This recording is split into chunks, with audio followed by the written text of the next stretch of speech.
Gadis ini terlahir autis, tapi punya kekuatan super. Dia melirik dasi dan tahu berapa banyak titik yang ada di dasi itu. Anda dapat membacanya tanpa mengucapkan sepatah kata pun dengan membacanya sekali. Dan yang paling kuat, dia bisa mendengar bisikan orang lain sejauh 50 meter.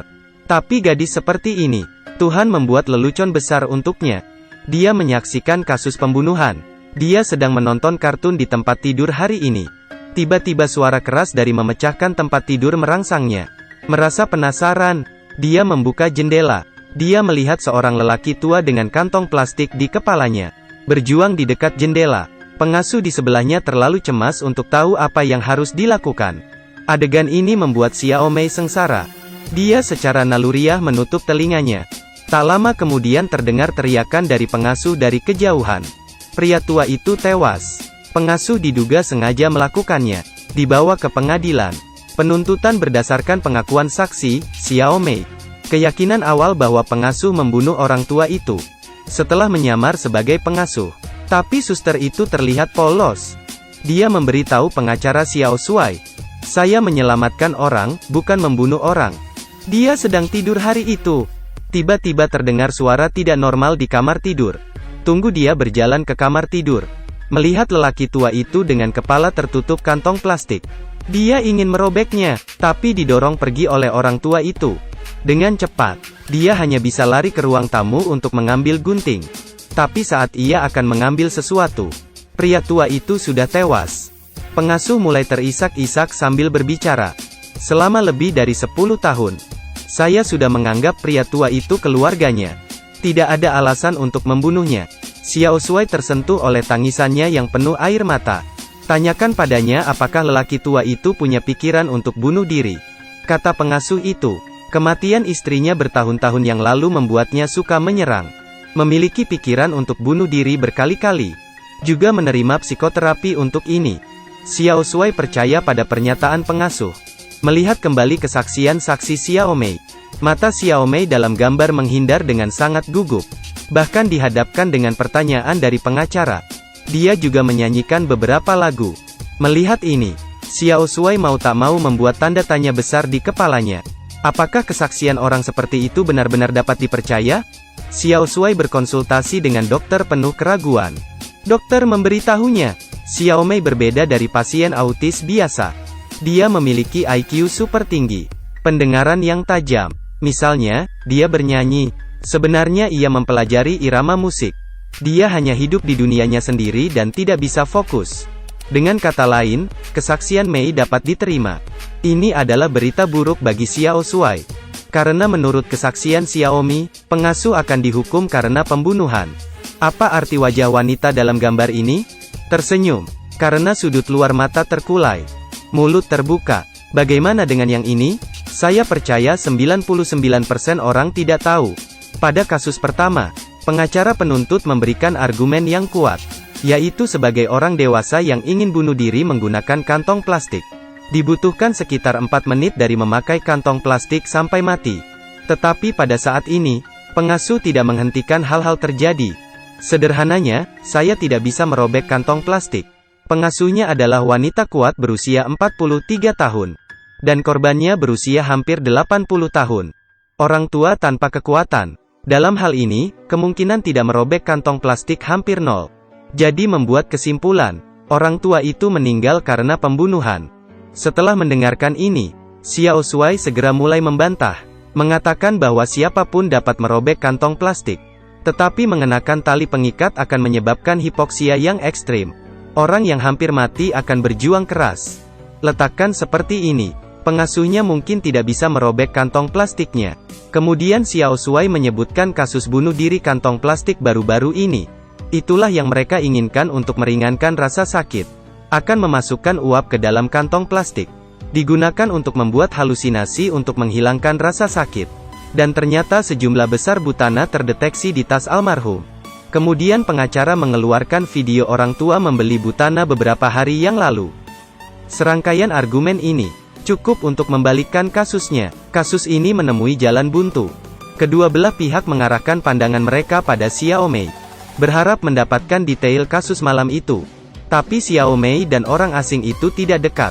Dia menunjuk ke dasi Xiao Shuai dan berkata, ada 260 poin di atasnya. Xiao Shuai mengira itu lelucon dan tidak peduli. Atas permintaan sahabat Xiao Mei, Xiao Shuai tahu dia ingin memasuki dunia pasien autis. Hanya dengan berteman dengannya. Jadi Xiao Shuai memulai dengan hobinya. Beli game puzzle-nya. Bantu dia mengemudikan anak anjing yang menyebalkan sambil berjalan. Ajak dia makan ramen favoritnya. And teach her classmates to bully her. Perlahan Xiao Mei menerimanya. Saya akan mengirim SMS ke Xiao Shuai tepat waktu pada pukul 5 setiap hari. Mengatakan padanya jawaban untuk teka-tekinya. Xiao Shuai juga secara bertahap menemukan bahwa Xiao Mei tidak bersalah dan tidak bisa berbohong. Jadi sekarang kontradiksinya ada di sini. Karena Xiao Mei tidak bisa berbohong. Pengasuh tidak membunuh orang tua itu. Mungkin hanya ada satu kemungkinan. Itu kesalahan Xiao Mei. Benar saja, selama kunjungan yang tidak disengaja. Xiao Shuai secara tidak sengaja mengetahui bahwa Xiao Mei tidak memiliki kemampuan untuk menangani ekspresi. Untuk ini dia meletakkan ekspresi berbeda dari ibunya di dinding. Dengan banyak catatan, untuk membedakan emosi ibu yang berbeda. Apakah itu bahagia atau sedih? Situasi ini menunjukkan, sangat mungkin bahwa Xiao Mei salah memahami ajaran pengasuh untuk menyelamatkan orang sebagai pembunuhan. Xiao Shuai memiliki arah debat dalam sekejap. Tapi kata-kata Xiao Mei selanjutnya membuat Xiao Shuai tenggelam dalam pikirannya. Apakah kamu orang yang baik? Dia awalnya adalah seorang pengacara sipil. Didedikasikan untuk keadilan. Tapi karena sang ayah menjamin seseorang untuk berhutang banyak, dia harus tunduk pada kenyataan. Menjadi orang yang harus tunduk seperti anjing. Pacar yang hampir bersamanya. Juga karena ide yang berbeda. Xiao Shuai menatap Xiao Mei dan tidak menjawab. Segera sidang kedua dimulai. Xiao Mei bekerja keras dengan tubuhnya sebagai saksi. Untuk mengembalikan kebenaran malam itu. Dia bilang dia mendengar pengasuh itu tertawa. Jadi dia bersikeras bahwa pengasuh itu menyerang lelaki tua itu malam itu. Tidak memohon padanya. Tepat ketika semua orang percaya bahwa pengasuh adalah seorang pembunuh. Xiao Shuai berdiri. Dia mengambil keuntungan dari ketidakmampuan Xiao Mei untuk membedakan ekspresi wajahnya untuk melancarkan serangan. Hadapi gadis lemah ini, dia tidak memiliki rasa kasihan sedikit pun. Emoji apa ini? Senang. Bagaimana dengan ini? Sedih. Bagaimana dengan yang ini? Xiao Mei ragu-ragu dan berkata itu adalah senyuman. Penonton mencemooh. Xiao Shuai mengambil keuntungan dari kemenangan dan mengatakan bahwa Xiao Mei secara mental tidak cukup. Kesaksian tersebut tidak dapat digunakan sebagai alat bukti. Xiao Shuai akhirnya memenangkan gugatan. Tapi mengkhianati kepercayaan Xiao Mei padanya. Pada akhirnya, pengadilan tidak mengambil kesaksian Xiao Mei. Pengasih dibebaskan. Tapi kemudian ada senyum di sudut mulut putra almarhum. Membuat Xiao Shuai merasa ada yang tidak beres. Pembunuh ayah dibebaskan di pengadilan. Bukan hanya putranya sendiri yang tidak merasakan kesedihan sedikit pun. Tapi menunjukkan senyum aneh. Setelah persidangan, Xiao Shuai memberitahu pengasuh itu. Pembela dapat mengajukan banding untuk kedua kalinya. Mendengar ini, pengasuh keluar dengan frase yang menarik. Duh, sangat menyedihkan. Pada saat ini, Xiao Hu mengingat Xiao Mei dan terus mengulangi kata-kata ini. Duh, sangat menyedihkan. Dikombinasikan dengan ibu Xiao Mei yang memberitahunya. Pendengaran Xiao Mei berbeda dari orang biasa. Meniru apa yang ia dengar. Xiao Shuai merasa bahwa dia mungkin telah melepaskan pembunuh yang sebenarnya. Xiao Shuai duduk dengan bosan di depan rumah pacarnya. Karena bosan, dia menghitung poin di dasinya. Ia menghitung persis 260. Dia mulai percaya apa yang dikatakan Xiao Mei. Kemudian dia mengunjungi tetangga korban. Saya mengetahui bahwa pengasuh memiliki putra yang sakit dan dirawat di rumah sakit. Kebutuhan mendesak untuk melakukan operasi. Dan kebetulan, perusahaan putra almarhum bangkrut. Dibutuhkan segera modal kerja. Beberapa hari sebelum kejadian, orang tua itu siap menyumbangkan hartanya kepada masyarakat. Apakah putra lelaki tua itu bekerja dengan pengasuh? Membuat pembunuhan ini, kasusnya berangsur-angsur menjadi jelas. Xiao Shuai ingin meminta maaf kepada Xiao Mei. Tetapi secara tidak sengaja mengetahui bahwa pengasuh telah mengancamnya setelah dia dibebaskan dari penjara. Xiao Mei ketakutan dan tinggal di rumah sakit. Xiao Shuai bergegas ke rumah sakit untuk melihat Xiao Mei di tempat tidur sangat bersalah. Dia mabuk sendirian. Dia mengingat percakapan dengan adik perempuannya saat itu. Keinginan Xiao Mei adalah menjadi pengacara. Karena menurutnya pengacara adalah orang baik. Akan membantu orang. Tapi sekarang bagaimana dengan diriku sendiri? Ia hanya menggunakan Xiao Mei. Xiao Shuai menemukan pengacara penuntut dan berharap dia akan mengajukan banding lagi. Dia akan menebus kesalahannya di pengadilan. Terakhir kali di pengadilan, Xiao Shuai mengeluarkan sapu tangan. Menanyakan ada berapa titik di sapu tangan ini? Xiao Mei berkata 196 tanpa ragu-ragu. Kemudian pengacara menyerahkan sapu tangan itu kepada hakim untuk diverifikasi. Tidak buruk. Xiao Shuai membiarkan penjaga keamanan di pintu lagi.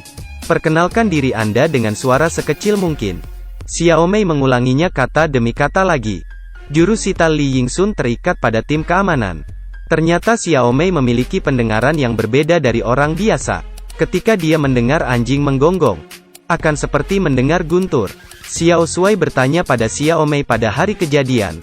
Berapa banyak kata yang dikatakan pengasuh itu? Xiao Mei mengatakan 52 kata. Duh, sangat menyedihkan. Duh, sangat menyedihkan. Lihat, bukankah kamu bekerja sama? Selama kamu mati, anakmu dan anakku bisa bertahan. Kamu mati saja dengan tenang. Anda mungkin juga menyumbang kepada saya jika Anda punya uang. Tidak buruk. Tepat 52. Di bawah pertanyaan Xiao Shuai, pengasuh di bangku persidangan mengatakan yang sebenarnya. Dan menunjukkan bahwa pembunuh di balik layar adalah putra almarhum. Anaknya mau kabur, ditahan oleh polisi di belakang. Kemudian persidangan berakhir. Xiao Mei menjadi saksi paling kuat dalam kasus ini. Saat berpisah, Xiao Mei memeluk Xiao Shuai dengan erat. Karena dia mempertahankan martabat Xiao Mei sebagai pasien autisme. Dan menjadi orang baik di benak Xiao Mei. Ini adalah film yang hangat dengan plot yang menegangkan dan air mata. Apakah pengasuh adalah pembunuh orang tua di film? Sepertinya tidak penting. Apa yang dilihat keluarganya adalah perlawanan Xiao Mei terhadap Xiao Shuai sejak awal. Dan akhirnya proses merangkul. Ini adalah tema sebenarnya dari film. Keterampilan akting Jin Xiangqi dan